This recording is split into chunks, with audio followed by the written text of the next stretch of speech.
one world currency. The New World Order. Those are the roots of trouble. I imagine that right now you're feeling a bit like Alice, tumbling down the rabbit hole. Let me tell you why you're here.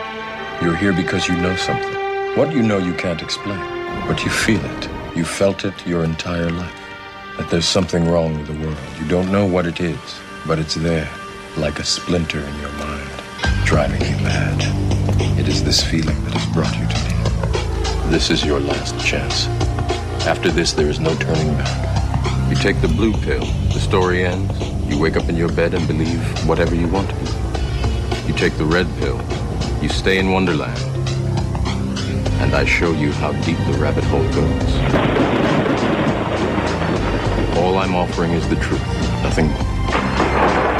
For we are opposed around the world by a monolithic and ruthless conspiracy that relies primarily on covert means for expanding its sphere of influence, on infiltration instead of invasion, on subversion instead of elections, on intimidation instead of free choice, on guerrillas by night instead of armies by day.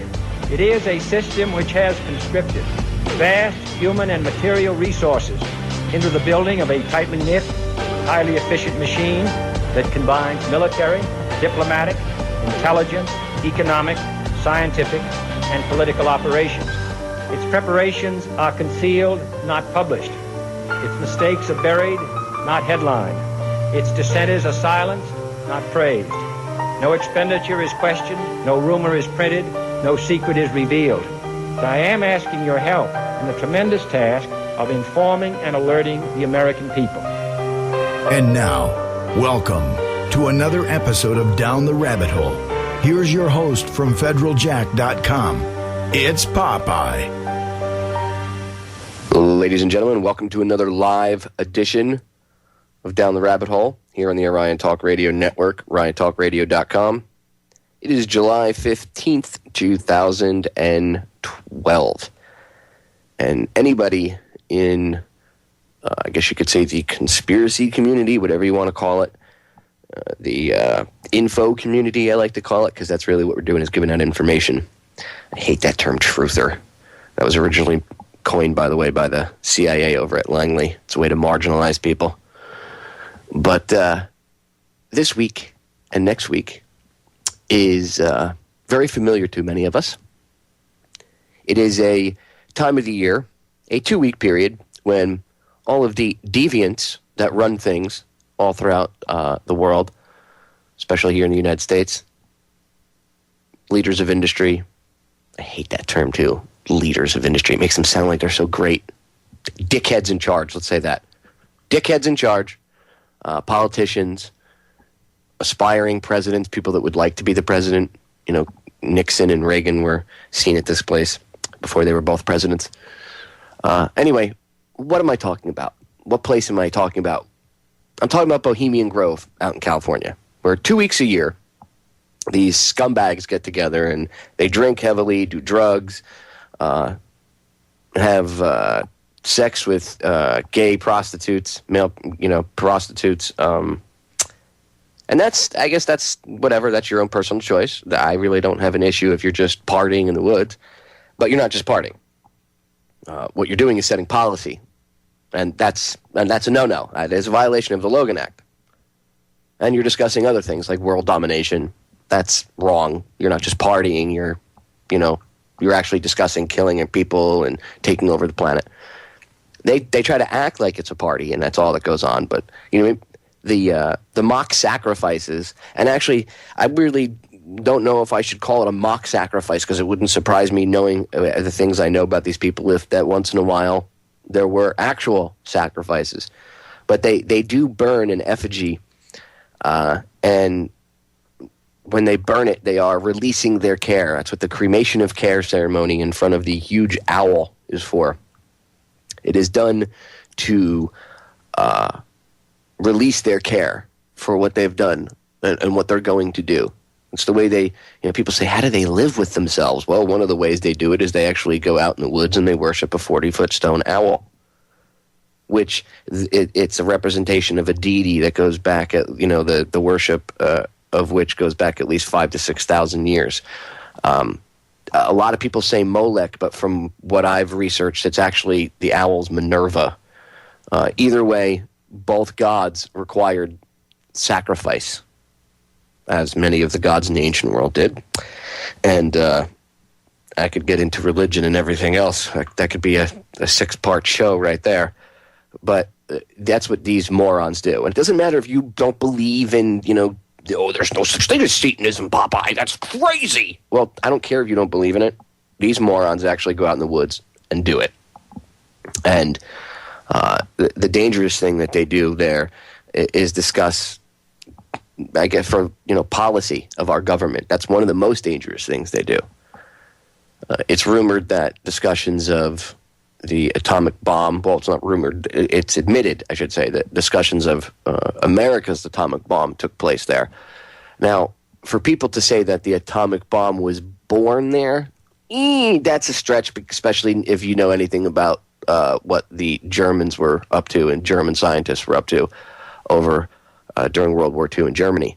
So, I wouldn't want to say the bomb was born there. The American bomb, perhaps, the American program for the A-bomb, but the atomic bomb was not invented by the United States of America, like popular history would have you believe. There was more than one country that was working on nuke technology at the time. And there's actually a fair amount of evidence to point to the fact that the Nazis actually field-tested a weapon out on the Eastern Front in Russia. They wiped out an entire division of the Russian army, just gone. And this is talked about all the time. I mean, this in, not now. I mean, in certain circles, maybe people that actually research the history, but it's talked about in the reports from from Russia. And I forget, I think it was after the Cold War ended when a lot of this stuff came out. When a lot of the quote-unquote wall came down, there's a lot of information that came flooding out. Some of it released on purpose, some of it not released on purpose. But apparently the Germans had field-tested an atomic weapon back during World War II. So the point I'm getting to is to think that we, as the United States of America, are some superior country because we made the A-bomb and we did this and we did that. That's all mind control, brainwashing that's been pumped into your head over the course of time, and not much of it is actually accurate at all. That's why when people, they fall into that false patriotism, they buy into it. Oh, I love being patriotic. That means being a patriot in America means supporting killing little kids in foreign countries. But damn them if they came to this country and did it. I'd F you up. You came and tried to kill my kids, but damn, I'll send the young men and women of this country gladly to go murder your sons and daughters. I don't give a shit. That's our attitude. As long as I got my SUV or my pickup truck, we're free. America. This is America. Yeah. No, this is not. This is America with a K. This is the USSA. We don't live in the country that you people think we do. Not all of you. When I say you people, I don't. I'm addressing the people that don't, wake up and buy into the propagandist crap. This isn't, America, land of the free. This is America, land of the slaves, controlled by these douchebags that go party in the woods and do human sacrifice. And that, I told my dad about this a couple of years ago. I was able to wake him up to the whole Bohemian Grove thing. And I showed him different videos. Of course, Jones's video from when he went in there, but there's other good videos in there too, or on YouTube and Google Video until they shut Google Video down next month. So I suggest you go rip everything you can. But there's a couple good videos out there about Bohemian Grove, and I made him watch them, and I talked to him about it, and he was just blown away. Not by the he doesn't care. You know, he's like me. He doesn't really care about the fact that they're out there if they're having sex with gay male prostitutes. I don't care about that. Whatever, dude. That's your sexual orientation. I think it's effed up if you do that and then you go around and you turn around and say gay people shouldn't be allowed to have equal rights as anybody else. I mean, that's kind of two-faced, and that's actually being a closet homosexual who takes the repressed negativity they feel about themselves and pushes it out on other people. And that's also being a two-faced piece of shit. Because you're going to go do things, and then you're going to come back and tell everybody else that they shouldn't have the same right to do what you want to do. No. But that's not what I care about. What I care about, and what blew him away, was the fact that they're doing these sacrifices. They're having these occult rituals. And I didn't like to use occult, because, again, that's the wrong word. Occult means hidden. So they're having these satanic rituals, sacrificial rituals. That bugged him. He was like, why do you have leaders of, quote-unquote, leaders of industry and politicians not only setting policy, but then doing this weird crap? That should make you think. All right, ladies and gentlemen, we're going to break. We'll be back in a few minutes. Don't go anywhere. Ladies and gentlemen, we are back. Coming up at 5:30, I have Manny from East Bay. We Are Change East Bay, rather. Over in California. He's going to be joining me for a little while, doing a live report. He's on the ground over there at the Bilderberg 2012, or not Bilderberg, listen to me. So many secretive meetings these schmucks have. Sometimes it's hard to keep track. Bohemian Grove. And what's with all the bees? I wonder if there's a conspiracy there. I'm just kidding. Just being sarcastic, ladies and gentlemen. A little punchy today. Anyway, 5:30. Manny from We Are Change East Bay is going to be joining me. He's live on the ground over there at Bohemian Grove. He's going to be giving me, all of us, an update. And from what I understand, yesterday there was like a 75-year-old man or something arrested because they have a bunch of police thugs out there wearing riot gear with a line across the entrance so people can't get too close to it. You know, because protecting scumbags that do mock human sacrifice and real human sacrifices and are known pedophiles and child molesters, guys that make Jerry Sandusky look like Rebecca of Sunnybrook Farm, okay? And these cops stand there like thugs. We're going to protect them because I'm a cop, yeah. Ugh. Douchebags. All I got to say is nice costume, nice tin badge. If you take that crap off, you put your nightstick down, you're on the same level with us. Tough guy. Disgusts me. It really does. You know, I used to be like one of you morons. I was trained to take on civilians. I know what it's like to feel like, yeah, you put that uniform on, I got power. You know what? I evolved beyond that. Because I didn't like some of the things that we were even being trained to do. I didn't like some of the things that my friends were asked to do. Luckily, there was a few times I was able to refuse certain things. And at that time and place, my command was good, and they understood. But I've seen people that weren't so lucky. Okay? It's not cool to wear your badge and your uniform and go beat up on civilians. What kind of man are you? Seriously, look at yourself in the mirror. And of course, I'm talking all the jackboots here. Go look at yourself in the mirror when you put your uniform on. Stare yourself in the eyes for 2 minutes straight. Just look at yourself in the eyes. And see if you can even hold a gaze for 2 minutes. You probably won't even be able to look at yourself for more than 5 or 10 seconds because you'll be so disgusted, unless you're one of these narcissistic douchebags that actually believes his own bullshit, which there are a bunch of you out there as well. I have no respect for any of you. None. It takes a bigger man to stand up for what's right than it does to say, well, I was just following orders. Well, are you a brainless drone? Well, no, but, you know, I what?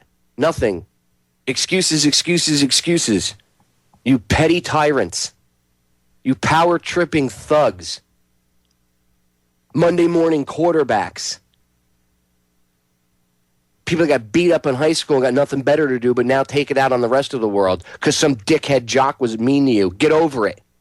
Or maybe you are a jock and you have nothing left because all you had was your high school football career, and since then, because you're a loser and you have no brains.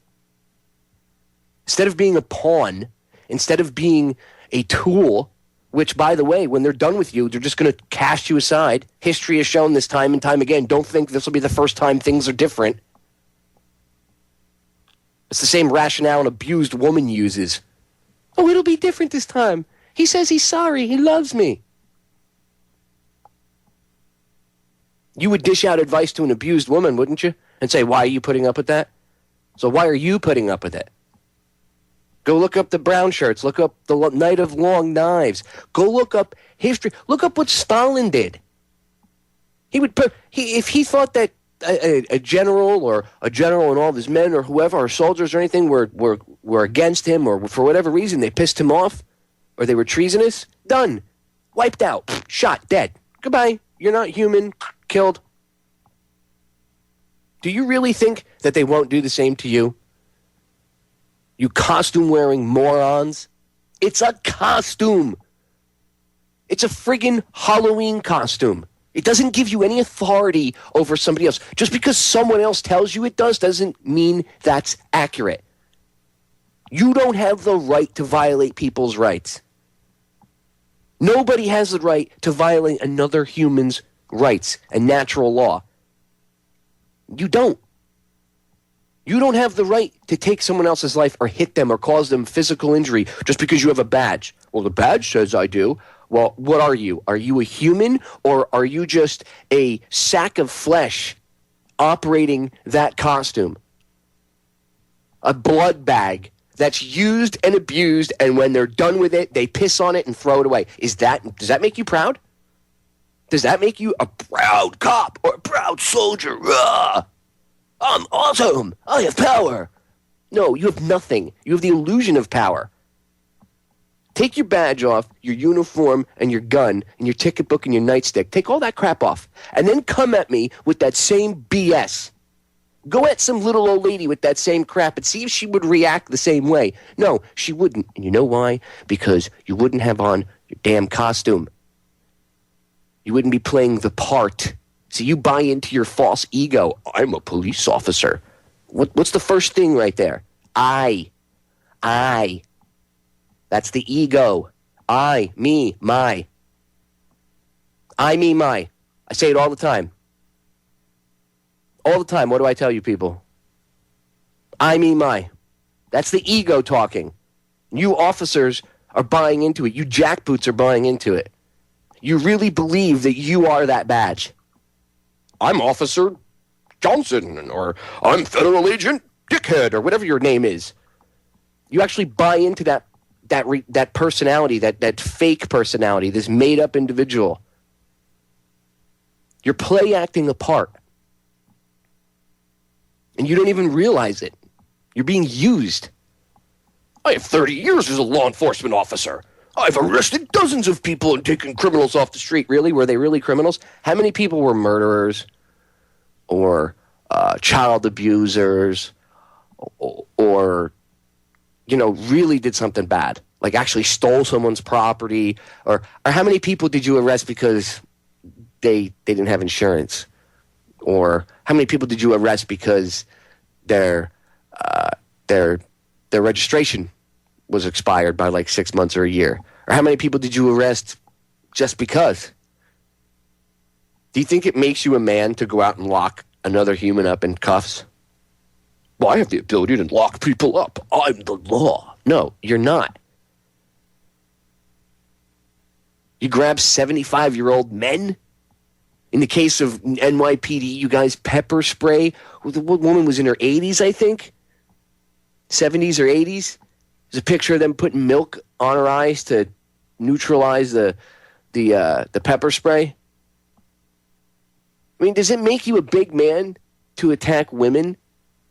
I'm not talking about a woman out of control with a bat or something or coming at you and punching you. That's different. That'd be self-defense. I'm talking about women just standing there protesting and because you don't like what they're saying, regardless if I believe in their political views or not. Who the F are you to go pepper spray somebody? Well, I'm a cop.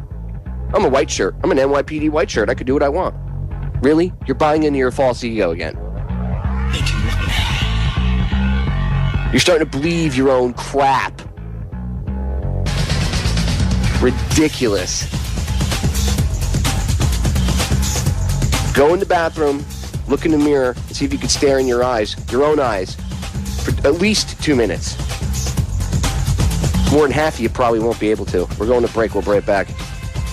We are back, and as promised, here at the half-hour mark, I am bringing onto the show Manny from WAC EAST BAY, who was on the ground yesterday at the Bohemian Grove protest, and talking to him during the break before we came back live here, I asked him, I said, Manny, did you get a chance to witness the 75-year-old man getting arrested and manhandled? And it turns out he was right there, and he actually knows the guy. So I'm glad that I was able to get him on so that we can get a first-person account as to what happened on the ground. So without me taking up any more time, let me bring to the show Manny from WAC EAST BAY. Manny, welcome to the program. Thanks a lot, Papa. I appreciate it. Thank you for coming on, short notice, and thank you for what you do. I know you do a lot of work, man. You're out there all the time. I see your stuff out on Facebook a lot, and I just want to say a big thank you for stepping up to the plate and trying to fight for freedom. It's awesome that there's people across the planet doing this. So you are an inspiration, my friend. So let's get into it. What happened at Bohemian Grove, brother? All right, so it was pretty interesting. There was actually quite a bit of people there, different groups, left and right. So far, I came across some articles on the net saying that there was a lot of leftists there. That was true, somewhat. But you also had your Ron Paul supporters and people from the right, libertarians as well. So, it was pretty interesting. Like I said, it wasn't just one type of political mindset that was there. You had Code Pink there, even though some people say they're infiltrated. Maybe at the top, but at the bottom level, the people on the floor, on the streets with Code Pink, they're awake to the Bohemian Grove. I'm pretty sure you won't hear their leaders talking about it, but the people on the ground level seem to be waking up to it. You also had 9/11 truthers out there. I ran into Anthony J. Hilder. He was out there with Freedom Filmworks. I also ran into Mark Dice, had a good conversation with him right before the march began. The actual protest march itself started at around 4 o'clock, but there was an event in Monte Rio called the Creation of Care, which was put together by Occupy Bohemian Grove. The people that work with the Occupy Bohemian Grove are just different people from different groups. It's not just one group. It's kind of like We Are Change, or I don't know, I can't think of any other groups that are similar to that. But I guess Occupy is somewhat like that, where you have different political groups all coming together, working on this common goal. And at the Grove yesterday, the common goal was to expose the Illuminati, New World Order elite. And I think it turned out great. Last year, there wasn't that many people as there was this year. I was unfortunate to, I couldn't make it last year, but this was my first year actually making it out there, and the turnout was awesome. Yeah, I heard there was at least a couple hundred people out there, which is larger than what I've seen in the past, so that's good. That at least shows that the numbers are starting to swell. Oh, yeah, definitely. There was people saying that there was about, maybe at the peak, 500 people.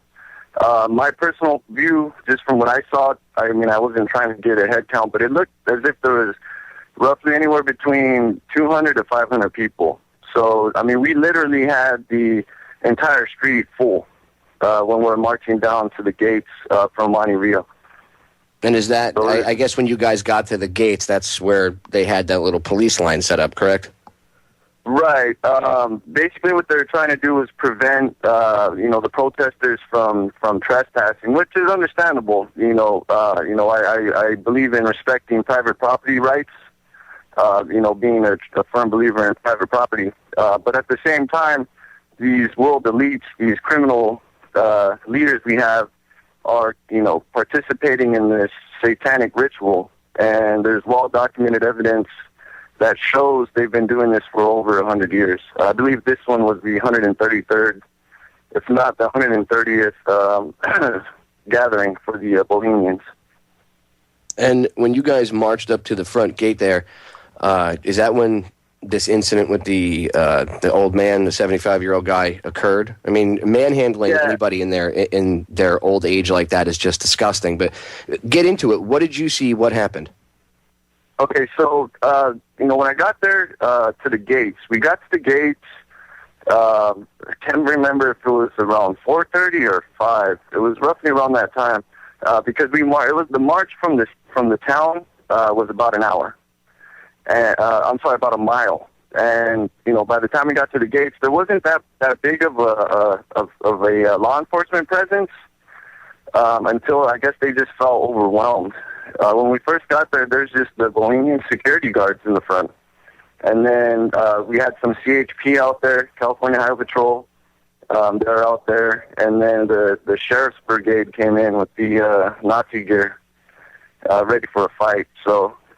That's who the guys in the green pants were, right? Those were the sheriffs? Yeah, those were the Sonoma County Sheriff Department.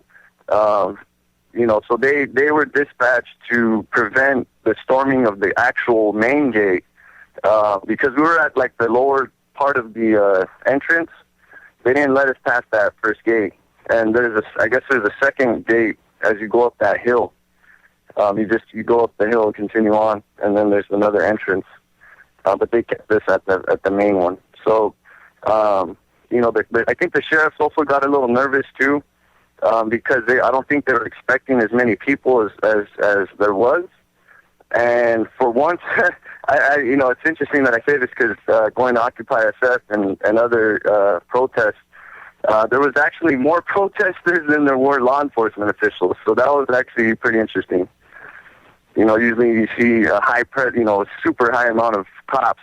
Yeah, that means, and usually they're afraid of the protesters when they outnumber the protesters, 10-1. So I can only imagine the fear that these cops were emanating just by seeing people and not doing anything wrong, no weapons or anything like that, just peacefully protesting. But these guys are trained. That anything that goes, if they say that the government is bad in any way, shape, or form, they're evil, they're terrorists. So Lord knows the idiocy that was flying through their minds when they saw you guys march up. That's probably what made them call in the riot gear clad officers, which is just utterly ridiculous. So I didn't mean to cut you off, Manny. Go ahead, get back into it. Right, no worries, bro. So anyways, we got to the gates, like I was saying, and like I said, the Nazis showed up later. They weren't there right away. So, a few minutes into it, Doug Miller was the senior citizen that was arrested. And he, he did get a little bit brave. I will say that. The sheriffs told us to step back past the line, and he stepped back past the line all right, but he was still trying to talk to him and give him flyers and, give him information. But the sheriffs, they struck him twice before he grabbed the baton. So, me standing right next to him trying to get footage of this and not get struck myself, it was pretty fast. It happened pretty quickly. But, yeah, on my video, I'm doing an upload on it today. But, you see the first sheriff, I guess the deputies or whatever you call them in their Nazi riot gear, pushes Doug back, and then another officer to the left pushes Doug as well. So that was the second strike, and Doug just snapped and said, hey, this ain't cool, or whatever, and just grabbed the baton and was wrestled down to the ground. Luckily, they didn't beat him as bad as they beat the youngsters at the Occupy protests in San Francisco. So they, the cops were, I guess, not with extreme prejudice. I guess you can say they weren't out to kill the old man, Doug, but they roughed him up, and that really pissed off the crowd. That caused some of the people from, I'm not sure if they were from Occupy or Code Pink or whatnot. Just this random guy just started going off at the sheriffs holding the line. Kind of looked ridiculous in my point of view, but you had the right to freedom of speech, and the guy was just, it was almost as if he was trying to start something. It was weird. But yeah, that's basically what happened. There are a lot of provocateurs out there, you know. So it wouldn't surprise me. Seizing on the moment, because like Rahm Emanuel would say, never let a good crisis go to waste. Seizing on the moment, totally. you know, he could see the potential and be like, oh, you know, I could really start some crap, and then that would allow them to crack down on the protest, close it, and call it a day, and then they'd have the SWAT team out there guarding it. All right, Manny, I'm going to cut you off right there. I'm going to make you hang out till the next segment. Ladies and gentlemen, we've got a break coming up. Don't go anywhere. More with Manny from WAC East Bay in a few minutes. Don't go anywhere. We are back, ladies and gentlemen. Final segment of the first hour here on today's Sunday edition of Down the Rabbit Hole. It's July 15th, 2012, and I am hanging with Manny from WAC East Bay. And last segment, he was telling about the Bohemian Grove, what's going on, the protests that have been going on over there. And he was getting into how after the old man was arrested, I forget his name, I hate to call him the old man. What was his name? Doug Miller. Okay, after Doug Miller was arrested, I want to give him a little credit. At least use his proper name. After Doug was arrested, this, I guess for lack of a better term, agent provocateur type individual came up and started literally screaming at the top of his lungs. And like I said, going into break, that's, you know, a lot of times that's what they do. I've been at protests myself where I've seen them do it and actually had them approach me and we should blow stuff up. And you're like, dude, beat it. Okay? Yeah. It's all too common. Well, what it's all too common. Yeah. You were saying during the break that a lot of people started trying to. They were actually able to de-escalate the situation, so there wasn't further violence. Let's get into that. How when this guy came up, started yelling things at the officers, what happened? Okay, so first of all, the guy that was yelling at the officer was kind of weird. He had a nice camera right next to his face during the whole time that he was just yelling at the cops. Again, I'm not saying the guy was an agent. It was just suspicious behavior, and he was acting a fool. I mean, you know, yelling at the cops, you're a tough guy. Do you think you're a tough guy? Come on, touch me. And just like, you know, doing everything you can to get the cops pissed off, and everyone in the crowd escalated. But fortunately, I don't know if it's just because San Francisco is the city of peace and love, and you got a lot of hippies over there, or hippie types, I guess you can say.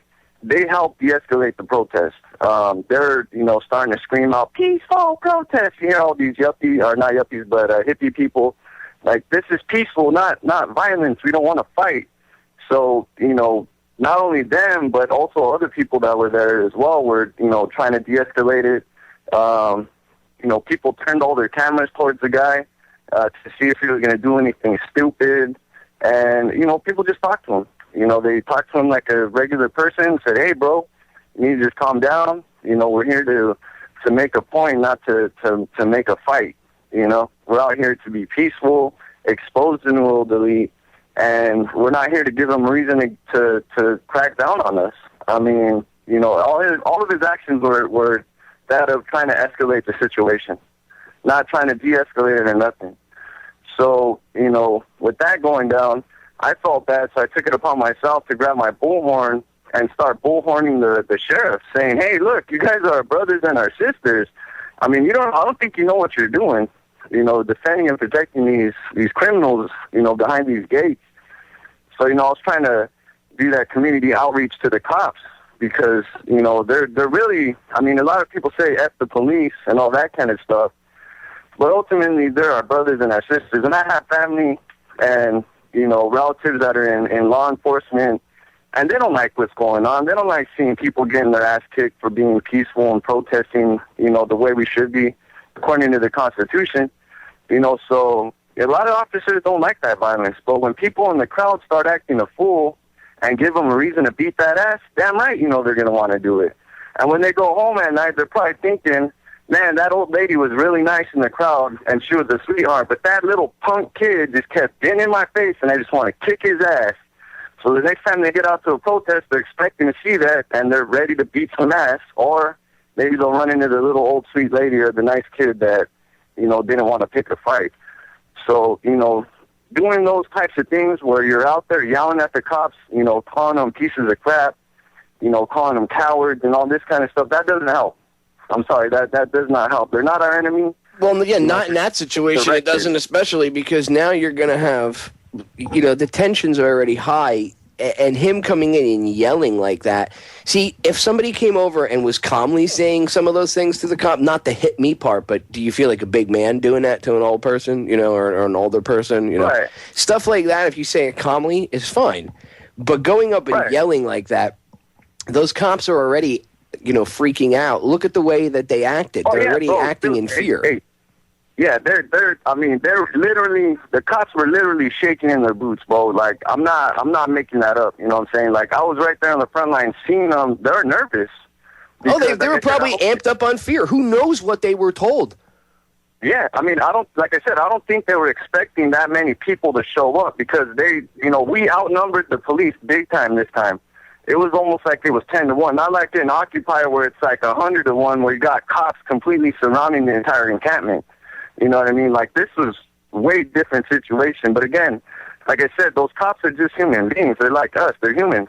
But, they're just misdirected, and we can't get them on opposite sides. They have to be on our side in this. The only way that the quote-unquote revolution for restoring the United States Republic is going to succeed is if we have them on our side. We have to have the law and military on our side, law enforcement on our side. We can't treat them as if they're our enemy.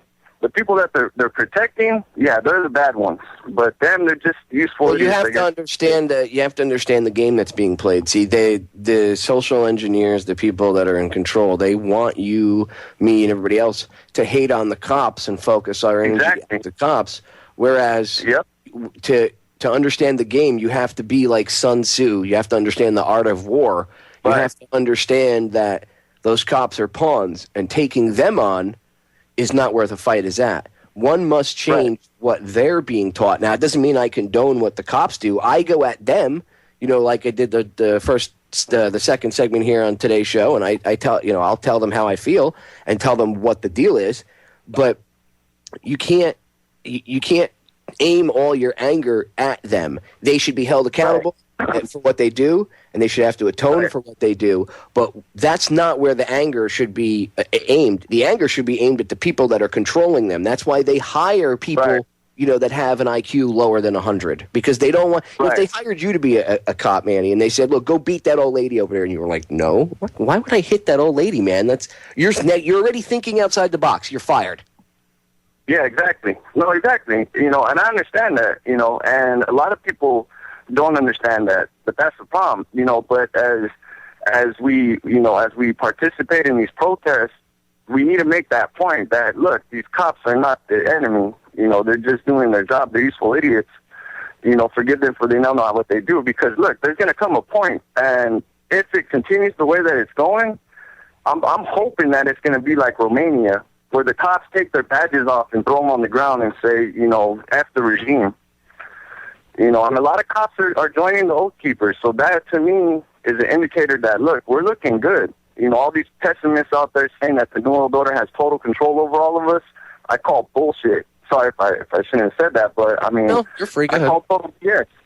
I call total BS on that, because the cops are not 100% controlled. Everyone thinks the cops are all controlled. That's wrong. Well, not yet. That's why they're trying. I mean, if we don't allow things if we don't stand up and try to change things, then eventually, they will all be controlled. Unfortunately, there is a larger proportion of bad cops than good cops now. It used to be that, there was more good cops than bad cops. Now it's the other way around, because, they only go after certain individuals. I know guys that were MPs in the Army, 6, 8, some of them 12 years, and perfectly fine officers. See, the military doesn't want the stupid ones. They make the stupid ones clean trash and scrape paint. The smart ones are the ones that move up in the ranks. Okay.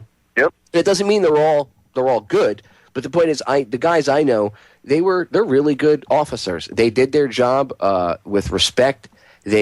Some of these guys, I know. Clean as a whistle. Like they were if you ran into that good cop, that was this guy. They've applied at different police departments, can't get a job. And one of them said to me, is it me? Am I a loser? And I said, no, man, the problem is you're too damn smart and they don't want you. Yeah. Right. Well, yeah, it's like Jack McClam. You know, he was that type of stand-up officer, Jack McLam. You know, but, you know, going back on topic here with the Bohemian Grove thing, so, you know, back to that guy. So that guy was yelling at the cops.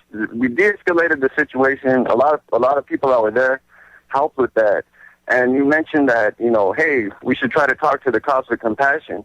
I had the opportunity to see and actually meet Anthony J. Hilder there.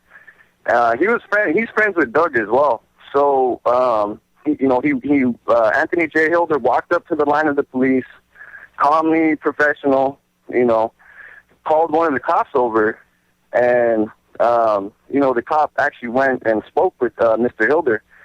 And Mr. Hilder said, hey, look, you know, the old man that you arrested, you know, he has a heart condition. Please, you know, make sure that he's okay. You know, make sure that he gets his medication. And, you know, the way Mr. Hilder handled himself, the officer that spoke to him was totally cool. You know, he was like, yeah, we'll make sure that well, a lot of times, man, you know, like the old saying says, Manny, you get more flies with honey than you do with vinegar. We're coming up on the end of the segment, so, and the end of the first hour here, so we're going to end up getting cut off in about a minute. I want you to go ahead and plug any of your stuff for, if you know, YouTube channels, website, anything. Go ahead.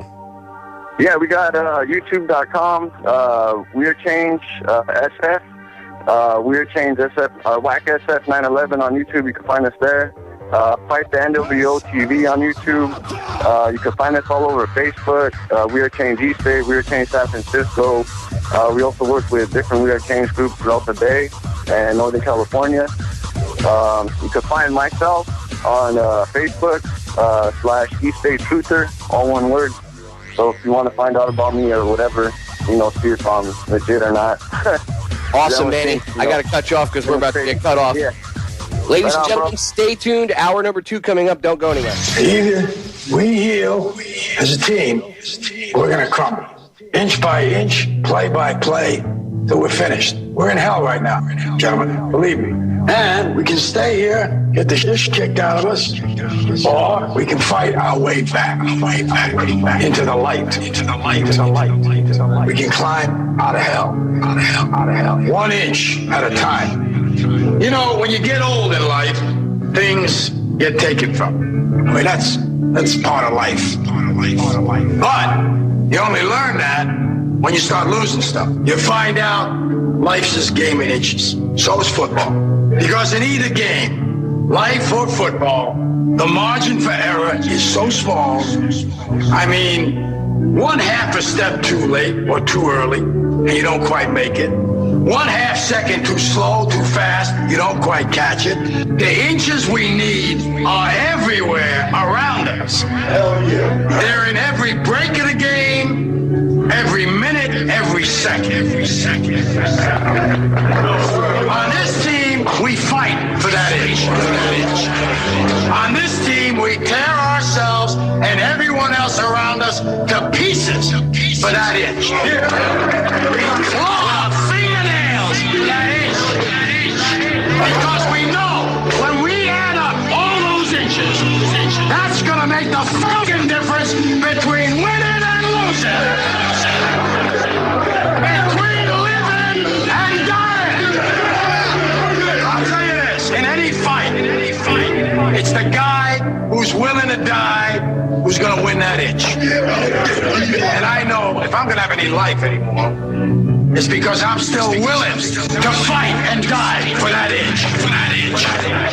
Because that's what living is. There's 6 inches in front of your face. Now I can't make you do it. You got to look at the guy next to you. Look into his eyes. Now I think you're going to see a guy who will go that inch with you. You're going to see a guy who will sacrifice himself for this team because he knows when it comes down to it, you're going to do the same for him. That's a team. And either we heal now as a team, or we will die as individuals. Ideas are beautiful. Welcome back to hour number 2, ladies and gentlemen, of today's Sunday edition of Down the Rabbit Hole. I'm your host, Popeye from federaljack.com. And yes, that was my original opening. I played it by, I guess, as a treat for you all. I got a bunch of emails over the past month or so. Actually, a little more than that, about 2 months now. And in, I would say about half of them, people request that if I could at least play the audio from that at some point during the show, once in a while, because they found it inspirational. And that was the whole point of putting it together with Payday Monsanto. And I want to give Payday a big shout out because he is the one that did all the audio effects for me. I just edited the speech and found the music to match it, but Payday was actually the magician who put it all together and made it come out so well. So big shout out to Payday and a big thank you. All right, I want to get into a few other things other than the Bohemian Grove. I do believe that by now, between myself and having Manny from We Are Change SF over for the first hour here, hopefully we've gone over it enough that I've piqued your interest. If you don't know what it is, and you go check it out. And if you already know, hopefully it was a good enough update for you as to what's going on. But I don't want to just focus the whole show on that. There are other things I need to get into, at least I feel I need to get into, and it's important. So moving on, I want to get on to the ever-encroaching police state again. And, of course, I know some people get depressed. They don't want to hear this stuff, but I need to point out what's going on so we can effectively fight it. So, with that in mind, I want to get into mini drones that are going to take your DNA. Oh, I know this sounds crazy, but check this clip out. I'm going to play this for you, and then we can discuss this a little further. And we've already talked about this before. When I say we, I mean myself and all the other alternative media hosts or writers that have discussed the possibilities of what they want to do with these drones. And people say, oh, you're crazy. Well, here you go. Often, science fiction is becoming science fact, where remote-controlled warfare weapons are used more and more to kill enemies and to spy. Check out these cyborg insect drones. They're called nano-quadrotors. They're developed by K-Mel Robotics and the University of Pennsylvania. So these devices can be controlled from far distances, and they may look teeny tiny, but they're actually equipped with cameras, microphones, and experts say this advanced technology, that technology is advanced enough that it could land on you, use its needle, and take a DNA sample, or it could inject a micro-tracking device under your skin. And guess what it would feel like? It would feel like the prick of a mosquito bite. All right, I'm not trying to fearmonger here. I'm just saying this is some of the technology that is out there, available for use by our top tech teams and perhaps too by our government right now. Check this out as well. A 50 gigapixel camera. It's called Aware 2 camera system. Kind of looks like another insect with hairs, but those are actually wires and ports, parts of multiple cameras to take multiple pictures from multiple angles. I think there's 98 of them at that amazing zoom level. Then there's also the DoD's Advanced Hypersonic Weapons Program. This is a glider-type vehicle, and it, quote, provides the President, Secretary of Defense, and Combatant Command with the ability to quickly destroy, delay, or disrupt key enemy targets within a few hours. So in this era of drones, it's important to stay on top of some of these developments, if nothing else, to realize we ain't seen nothing yet. You got that. You got that right, RT. My throat's a little dry, ladies and gentlemen. I'm going to take a swig of my coffee really quick here. My throat's dry today. I'm just getting over, as some of the listeners know, been fighting off some sort of cold or upper respiratory thing, which many people all over the country apparently have been getting sick with. So makes you wonder if they're putting something in those chemtrails that they're spraying other than just aluminum and barium, especially when you see the lower hanging ones. See, the higher hanging ones, I would say probably the aluminum, barium, that kind of stuff. The lower ones are probably when they're doing testing, government testing on people. And by the way, for people that don't think that they do government testing, you're out of your mind. All you got to do is look up the MK Ultra experiments again. Holland, Van de Nieuwenhof and I talked about this on I think this past Friday when he was on, and we were going over mind control and everything.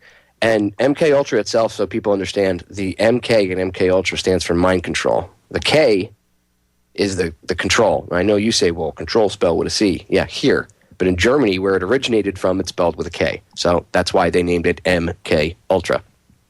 Anyway, it's an umbrella of all these larger, different varying experiments they did. And they were testing psychedelics and other things on people, colleges. The 60s counterculture, I said this on Friday, the 60s counterculture was created in part due to the fact of this government testing, and universities were given this stuff, LSD and other drugs, but mainly LSD, and even some mushrooms and stuff, and they were all these mind altering substances, I should say, and they made sure that it got out into the collective student body. Now, people would say, well, why would these universities do it? Because many of these universities, their heads are CIA. They're card-carrying CIA members. I know it's hard for people to, connect all this, but it's the truth. To understand how the CIA has control of all this stuff, you can look up Fletcher Prouty's book, The Secret Team. Read his book, because he explains in detail how this works. I could do a 2-hour show just on that alone. And I am working on getting Len a Senecon, because he did a lot of interviews with Prouty, and Len's an interesting character in his own right. So, all right, ladies and gentlemen, we're going to break. We're back in a few minutes. Don't go anywhere. And if you hear a lawnmower over your house, it's just a drone. Shoot it out of the sky.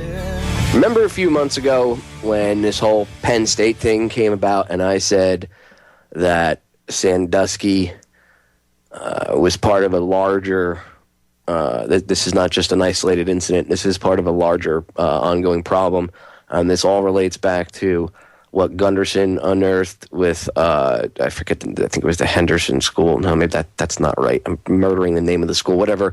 I forget the name of the school, but not only did his research prove to be accurate, but there was other people that pointed to this same school, whatever, it was involved in pedophilia and Satanism and everything. But I also said it was connected to the Franklin cover-up, which is all connected. I mean, it's all connected. It's not like isolated incidents. They're all connected like a string of pearls. And other people did as well. I'm not trying to be like, oh, I said this. What I mean by bringing this up is there's, as I said at the time, there was more to this, and I pushed it for a couple weeks. Every time I did I guest hosted Jimmy X. I did a couple segments about this. I was on Bob Tuskin's show. I talked about this with JJ. I talked about this with Joe. We talked about it on WTF. I mean, I kept bringing this up because I couldn't drive it home enough that this stuff is all connected. And some people were like, oh, it's just an isolated incident. And I said either one of two things is going to happen with Sandusky. Either he won't make it to the trial, or now that Paterno is dead, after Joe Paterno died, I said if he makes it to trial, he'll be the fall guy. There will be no testimony of others. He'll be the sole person blamed, and he'll go to jail. And I'm sure somehow behind the scenes he's being taken care of. And part two is what happened to him. Now, it went that way because suddenly Paterno got lung cancer and died mad fast. Right? He died real quick. He was dead within a month and a half of being, not even a month and a half of being openly diagnosed with quote-unquote lung cancer. So I said at the time, what did Paterno know? Did he know more? Was there more? And a lot of people said, no, Paterno, he would have done something, blah, blah, blah, blah, blah, blah, blah, blah, blah, blah, blah, blah. Well, no, Paterno wouldn't have done something, as it turns out. And as it turns out, he did know more. And there's a couple different articles that I've posted up on Federal Jack. One of them is from Clay Travis, and he gets into how Paterno's legacy is come down. And there's a report, and if I can remember the report's name, I'll try to find it. The free report, FREEH. If you go on federaljack.com. the title of the article is Report, Joe Paterno and Top Administrators Knew Everything.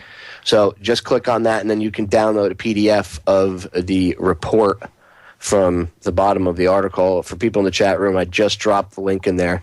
You can go to the page. Again, the title of the article is Report, Joe Paterno and Top Administrators Knew Everything. It's under the featured stories section right on the front of federaljack.com. And you'll see there's a couple other ones there too.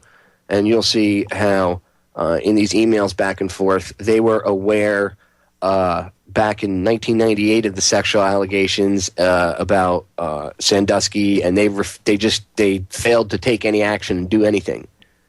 And the reason they didn't do anything was because they were more concerned about Penn State's name and the football. I don't want to say legend. The name of the football, the football team, but it was more than, it was like their legacy. That's the term I'm looking for. They didn't want their legacy to, involve child molestation, so they covered it up. Rather than actually do something about it, they covered it up. Now, again, this backs up what I said about Paterno being taken out. Why? Because Paterno, they were saying how Paterno knew more, and he obviously was going to have to take the stand at the Sandusky trial. Suddenly, Paterno gets lung cancer and dies. And a couple months later, the trial occurs. Sandusky's the only guilty party. One person, one man did this, sick individual. He might, it's in his personality that he did this. That's why it's a personality condition that Jerry Sandusky has. Nobody else is doing this. It's Jerry Sandusky. Nobody else was involved, and everything gets covered up. He goes to jail, and I'm sure he'll get some sort of maybe he'll be in jail in a regular prison for a month, and then behind this, once the media spotlight dies down, they'll slyly transfer him to somewhere else, and then they can control the media coverage of it because they control the media.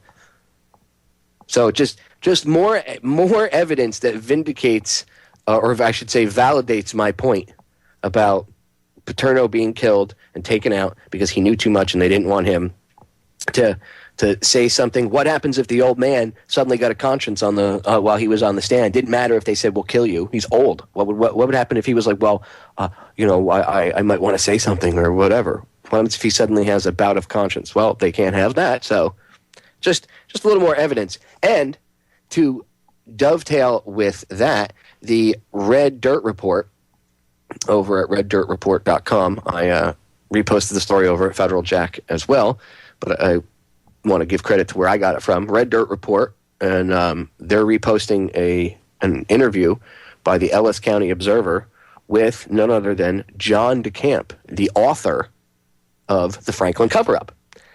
And the title of the article is The Franklin Cover-Up. Author talks about how he linked Sandusky and Penn State abuse scandal years ago. I'll say that again. John DeCamp, the author of the Franklin Cover-Up, which I have played the audio from the movie Conspiracy of Silence on the air before. I've played some of the audio. And in fact, in one of my future shows coming up here within the next few weeks, I will be actually, rendering it pre-recorded so that it can, I can give you the highest audio quality on this, because the audio quality on the original movie is horrible because of the damage that was done to it. And I'm going to render it so you guys could hear it nice and crystal clear. And I'm actually going to play the audio for everybody who's never heard the audio of Conspiracy of Silence, the story about the Franklin cover-up. I'm going to play it on air, just specifically so people can hear it. And I do this from time to time with certain films for specific reasons. And this one I really want to drive home to people, because this is all connected. This Sandusky thing is not an isolated incident. And right after this happened, there was a couple other colleges that popped up that they had allegations of the same sort. And all of a sudden, under the radar, gone. You didn't hear about it because they had to shut it up. They couldn't have there be more than one incident at one college. This had to be Penn State. Now, the administrators and people like Paterno and them are scumbags for covering it up at Penn State. But why would they go through this painstaking process of covering it up? Because I don't believe, because I know better, I don't believe that it was just about their name. That was a motivating factor, a very large one, but that wasn't the sole motivating factor. I can guarantee you somebody higher up the food chain told them, this has to go away. This has to be covered up. It's the same thing with the child abuse that goes on in the Catholic Church, or when a false flag terror event happens. You must look, not even so much at the event. A lot of times people try, and you should look at the event. I shouldn't say that. Let me rephrase that. One of your areas of focus should be the reaction to the event and how they, whether or not they investigate it or whether or not it is covered up. And if it is covered up and the facts are twisted and covered up and people are silenced, then you know that there has to be more than just a coincidence that this happened, and there has to be something larger because of the level of a cover-up. Sometimes the easiest way to tell if something was an accident or not is to look at how the government or the people in charge, I'm doing air quotes, react to it. We are back, ladies and gentlemen.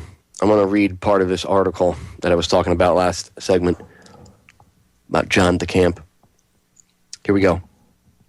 Lawyer John DeCamp is in his 70s, but two recent events put the author of the Franklin cover-up right back in the media spotlight. DeCamp, a former state senator and a highly decorated Vietnam veteran, unraveled the Penn State child sex scandal while investigating the Omaha child pornography / child prostitution ring that made him an icon. Apparently, I had done something back then linking the football coach with Franklin, DeCamp said in a recent phone interview with his publisher. They, the media, called me from Pennsylvania, at least 20 calls. And I had to tell them the truth that, yeah, I wrote the book, but I don't remember everything I read or uncovered. I'd have to go back and look at my files. Somehow or another, convicted pedophile and ex-defensive coordinator Jerry Sandusky was brought up some way by me way back then during the Franklin cover-up when he wrote it. I got call after call from Pennsylvania. Now, that's John DeCamp speaking. Sandusky, who was convicted on 45 counts of child sex abuse last month, was not the lone gunman in a far-reaching scandal that protected a storied football program over the safety and well-being of little children. Earlier media reports, barely mentioned in the mainstream media now, established Sandusky as the figurehead for a more sinister role of providing children to wealthy and prominent alumni, according to respected publications like Andrew W. Griffin's Red Dirt Report in Oklahoma. Ironically, several days after the Penn State scandal broke last fall, Penn State's football team played Nebraska. One of Sandusky's contacts was here in Omaha, DeCamp said. Somehow those Pennsylvania people knew about it from my book. They said, you brought it up in your book. DeCamp's next media attention would come in the form of an ABC News 2020 special. The Lincoln-based lawyer was interviewed about 3 weeks ago along with Noreen Gosch, the mother of still missing Johnny Gosch, a Des Moines newspaper delivery boy who was kidnapped in the mid-1980s. Paul Bonacci, one of the victims of the Omaha satanic ritual abuse scandal, who was present at many parties involving high-level business and political leaders, is an eyewitness and direct participant in the kidnapping of Gosch. It should be noted, however, that Bonacci was forced to take part in some of the most horrific duties, many of which he said were led by, quote-unquote, the Colonel, none other than Lieutenant Colonel Michael Anthony Aquino. And as a side note for me, I've mentioned this scumbag on multiple occasions, a psychological warfare specialist who branched off a congregation of the Church of Satan called the Temple of Set, which is accurate. And by the way, the Temple of Set has some interesting membership. It's either, I think both of them, Dr. Rima LeBeau and her husband, the other one, the one that did the stare at goats, I forgot his Stubblebine. They've been linked to being members of the Temple of Set. So I'm not accusing anybody of anything. I'm just putting out there factual stuff that's there. That's an organization that I would say that being a member of, obviously you might have some sort of insider knowledge as to what's going on, especially if you're, I guess, that high up. And Michael Aquino has come up in multiple conversations with multiple people, or even on multiple shows that I've done, other people have done, talking about mind control. Kathy O'Brien, The Transformation of America. Michael Aquino's name comes up as one of her lead abusers. She names him, his name comes up in more than half the book. Okay? Go read it. The Transformation of America by Kathy O'Brien. Bryce Taylor, thanks for the memories. Anthony Aquino, same thing. This guy is a dirtbag, and he knew a lot about mind control. He was very involved in Satanism. He liked to. Kathy talks about in her book how he liked to dress up in different costumes. Very devilish, I guess you could say, or Satanistic, or whatever you want to call it. With robes and inverted pentagrams and stuff hanging from around him on chains and all sorts. He dressed the part. Now, whether or not it was done just for psychological trauma, which a lot of times that stuff is, it's used as a way of trauma-based mind control. But a lot of these people believe in it, and they actually get into it. They believe their own BS the same way. A cop buys into his identity as being that police officer or that badge, an enforcement of the law person. It's the same way that a lot of these guys, whether or not you believe in it, ladies and gentlemen, it does not matter. These people believe in it. Okay, I don't care if you don't think, because it's too crazy for you to comprehend in your mind. I don't care if you don't think it's real. It's real. Okay, there are people that don't believe that there's radiation coming over from Fukushima, yet it's real. There are people that could say, "Oh, solar flares aren't a real issue. Who cares about solar flares?" Yet it could cause, an EMP blast here, or the effects of an EMP blast, I should say, and it could fry circuitry. So that the threat is a real threat. Doesn't matter if you believe in it or not. Your belief in something means nothing. It is or it isn't. Just because you believe in it or don't believe in it doesn't mean it's not real. There are people that don't in this country that don't. How many people in the United States, the slowed down masses? How many people actually believe that we don't kill babies and stuff abroad? That would never happen. You're lying. Little kids don't get killed in bombs. We wouldn't do that. We're righteous. How many people that are like that? Because they don't have any idea as to what's going on. So it doesn't matter if you believe it or not. There are things that are going on that are just completely evil. Completely and utterly evil. And this is all connected. If you want to understand the level that Penn State goes, I suggest you read The Franklin Cover-Up by John DeCamp. I have a copy of the book myself. If you can get a physical copy of the book, I suggest you do it. There's not many out there. The Franklin Cover-Up. I believe there's ebook versions of it. Get The Transformation of America by Kathy O'Brien and Mark Phillips. She's got a website, and you can order it on Amazon. It takes a couple weeks to get it, but it's worth it once you get it. Bryce Taylor's Thanks for the Memories. Now, there's just 3 books right off the bat that you could read, and you'll see how all of this stuff is connected. And it'll show you the level that it goes to. And you see all these missing kids. Does anybody notice how many kids go missing during the course of a year? You ever wonder why? Some of the females are sold off into white slavery. And for the people that are slow or don't understand, white slavery is the sex slave trade. It has nothing to do with skin color. White slavery is the sex slave trade. So when you hear the term white slavery, it means sex slaves of any color, nationality, whatever. It does not matter. And a lot of these women are sold into that. The boys, some of them are sold into the sex slave trade. A lot of them are trafficked for ceremonies and used in ceremonies. And Ike's talked about this in his book, The Biggest Secret. and they do these satanic rituals, and part of it is it's really brutal to talk about this, but the reason they have this proclivity for little boys is because it's more painful for the boy, obviously, okay? Because he's not really built to receive, you know what I mean? And it's more painful and traumatic for the boy. I mean, it's painful and traumatic for the female, but it's excruciatingly painful for the male. And that energy travels up, at least this is what they believe. Now, I don't know if this is completely, I don't know if this is true. But this is what these people, these sick pricks in power, believe in. So you got to understand the enemy, okay? And they actually do this. And their belief is that the energy released from the child will travel up his spine and come out of his body at the base of the skull where the spine attaches.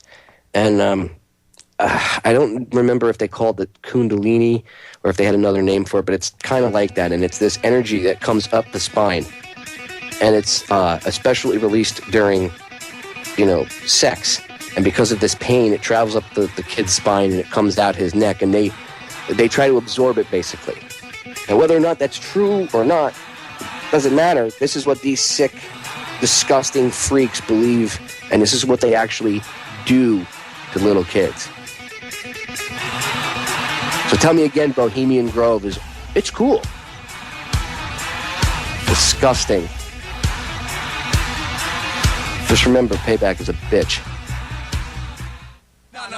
Well, drugging detainees with mind-altering meds. Sounds like a line out of a movie, right? Well, it happens all the time in Hollywood. Power is inflicting pain and humiliation, otherwise you cannot be sure. Power is tearing human minds apart. Stop it, please, I beg you! Please shoot Private Ingram.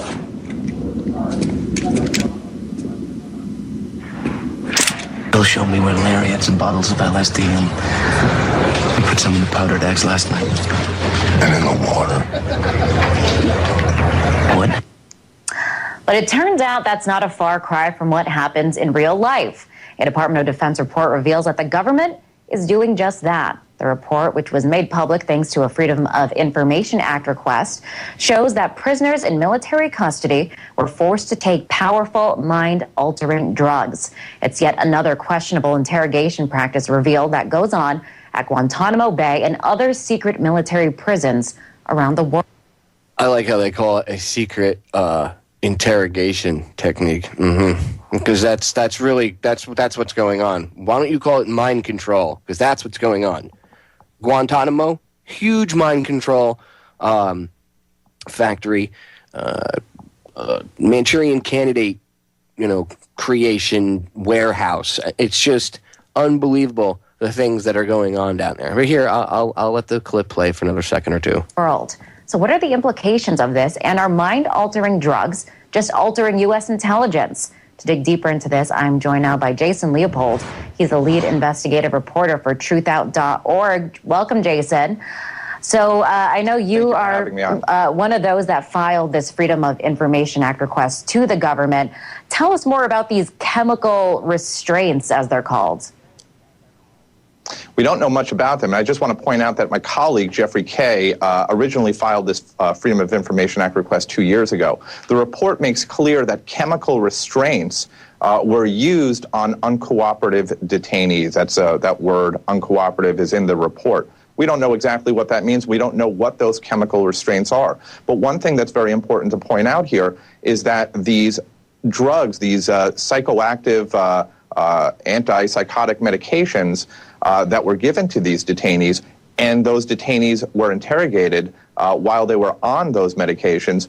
The government report, the Pentagon Watchdog report, says that it could produce unreliable information. So the detainees are on this medication. Who knows what they're being asked, what they're admitting to? The government is saying that that could lead to unreliable information.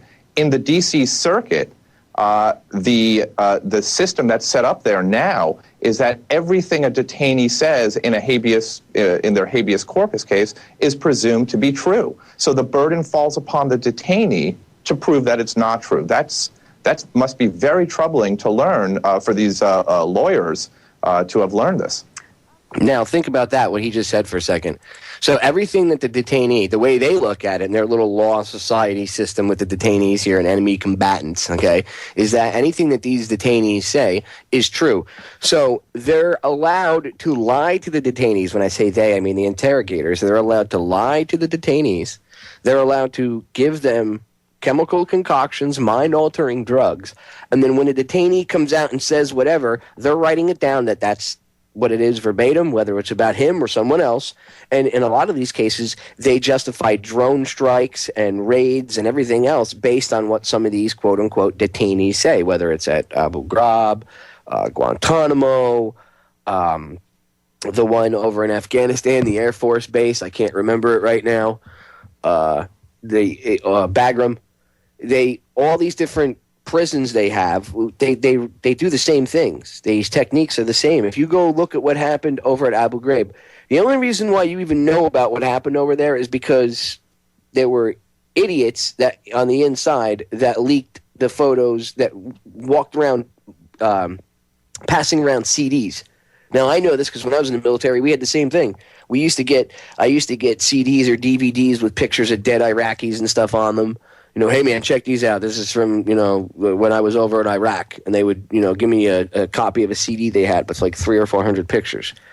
Now, I was never stupid enough to take these things and run around and pass them out. And a lot of times I actually deleted the stuff and just said I didn't want it at the time. If I was awake, if I was awake as I am now, and if I did what I did now back then, I would have gladly taken them and written an article up on them. Sometimes I wish I had kept some of the CDs, but I didn't. Coulda, shoulda, woulda. But it wasn't, what I saw wasn't war crime stuff. I just saw battle photos and stuff after firefight photos. But some of the stuff that I know that kind of stuff went around. So it wouldn't surprise me to find out that that's what happened. And when you research Abu Ghraib, a great movie to start off with is Standard Operating Procedure. Now, I know it's put together by Sony Pictures, okay? And the other one, Ghost of Abu Ghraib, was put together by HBO. The Kennedy's daughter, what's her name? Onassis is Jackie's kid. Her daughter did it. And I don't remember I don't quite remember the name. Yeah, it's Ghost of Abu Ghraib, if I remember correctly. Ghost of Abu Ghraib, and then the other one by Sony Pictures is Standard Operating Procedure. Both of them, by the way, should be available if you go to the Truth movie section on Federal Jack. There's links there for them. You can check it out, and if they don't work, let me know and I'll update it. But they're on YouTube. Standard Operating Procedure is a great movie, and you'll see that these young kids, these guys, they got screwed. And yes, maybe they were wrong for getting caught up in it, but one must remember. You have to put yourself in their shoes to understand what really happened. And when you actually see that it was they were just pretty much softening the detainees up with non-illegal methods. The illegal stuff was being done by the OGAs, the other government agencies, and the CIA, NSA, groups like that. And these kids ended up taking the fall. When it happened, it was all E5s and below. And I even said, there's no way that these E5s, these prison guards, did all that on their own. There's no way. I was like, those are techniques that were shown to them. There's special forces, interrogation techniques that are involved in there. These guys weren't even prison guards. That wasn't even their duty. They were thrown into that. So you're going to tell me that I think they were mechanics, if I remember correctly, or engineers of some sort, and they were thrown into the MP duties, and they didn't even know what they were doing. I don't think these guys, they really didn't have any, I know they didn't really have any formal MP training, okay? And you expect me to believe that they're going to understand and have the knowledge of these special forces interrogation techniques out of their ass? No. I don't buy it. I know better. Okay, I understand that, there may be DVDs and CDs that go around with pictures and stuff, and that's how these guys got caught, again, because somebody got it and somebody in the military with a conscience leaked it. And that's why, after it happened, when you watch the movie, you'll see they had a 24-hour period where you could dump off, it was either 24 or 48 hours, where you could dump off CDs or pictures or anything, contraband, that you weren't supposed to have. And then after that, you could be, you'd be in trouble, get written up, probably court-martialed for whatever you had. But there was an amnesty period where you could just drop your stuff off, and they wouldn't say no questions asked. Now, obviously, they would destroy the evidence, is what they were doing. They were collecting all the evidence. They were giving everybody an out so that people could walk away and just say, cool, I wasn't involved. Awesome. Just give me the evidence. And then they collect all the evidence, and whether or not they destroy the evidence or lock it up somewhere, they probably destroyed it. And it's gone. Like, the crimes never, quote unquote, happened. But it still got out there. And because it got out there into the general public, and the administration and, officials in command were embarrassed, well, somebody had to pay the piper. And shit rolls downhill, especially in the military.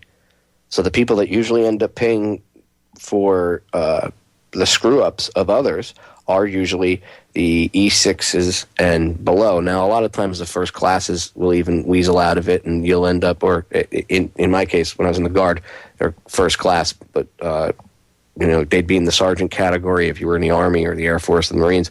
Anyway, they'll pass it on to the lower sergeants, or in the Navy or the Coast Guard, the lower petty officers, and it would be the E5s and below, and then into the PFCs, and the firemen and stuff like that. All of them, and sailors, everybody, they would be the ones that, the lower ranks are always the one that catch hell for the decisions that the upper ranks do, unless it's something like an officer caught banging someone in his command. That's that's a big no-no.